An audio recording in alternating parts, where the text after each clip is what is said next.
On behalf of the American people, including Muslim communities in all 50 states, I want to extend best wishes to Muslims in America and around the world. Ramadan Kareem. Ramadan is the month in which Muslims believe the Quran was revealed to the Prophet Muhammad, beginning with a simple word, Iqra.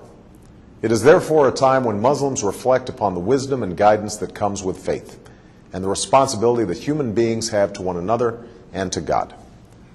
Like many people of different faiths who've seen Ramadan through our communities and families, I know this to be a festive time, a time when families gather and meals are shared. But I also know that Ramadan is a time of intense devotion and reflection, a time when Muslims fast during the day and perform Taraweeh prayers at night, reciting and listening to the entire Quran over the course of the month.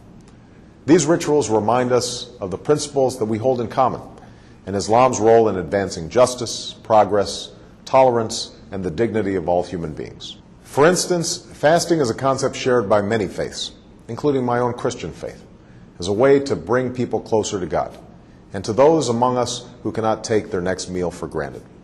And the support that Muslims provide to others recalls our responsibility to advance opportunity and prosperity for people everywhere. For all of us must remember that the world we want to build and the changes that we want to make must begin in our own hearts and our own communities. This summer, people across America have served in their communities, educating children, caring for the sick, and extending a hand to those who have fallen on hard times. Faith-based organizations, including many Islamic organizations, have been at the forefront in participating in this summer of service. And in these challenging times, this is a spirit of responsibility that we must sustain in the months and years to come. Beyond America's borders, we're also committed to keeping our responsibility to build a world that is more peaceful and secure. That's why we're responsibly ending the war in Iraq. That's why we are isolating violent extremists while empowering the people in places like Afghanistan and Pakistan. And that is why we strongly and actively support a two-state solution that recognizes the rights of Israelis and Palestinians to live in peace and security. That's also why America will always stand for the universal rights of all people to speak their mind, practice their religion, contribute fully to their society, and to have confidence in the rule of law. All of these efforts are a part of America's commitment to engage Muslims and Muslim-majority nations on the basis of mutual interest and mutual respect. And at this time of renewal, I want to reiterate my commitment to a new beginning between America and Muslims around the world. As I said in Cairo, this new beginning must be borne out in a sustained effort to listen to each other, to learn from each other, to respect one another, and to seek common ground. I believe an important part of this is listening.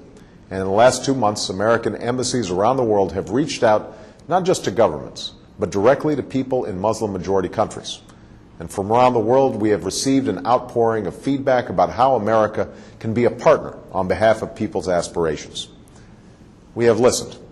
And like you, we are focused on pursuing concrete actions that will make a difference over time, both in terms of the political and security issues that I've discussed, and in the areas that you have told us will make the most difference in people's lives. These consultations are helping us implement the partnerships that I called for in Cairo, to expand education exchange programs, to foster entrepreneurship and create jobs, and to increase collaboration on science and technology while supporting literacy and vocational learning.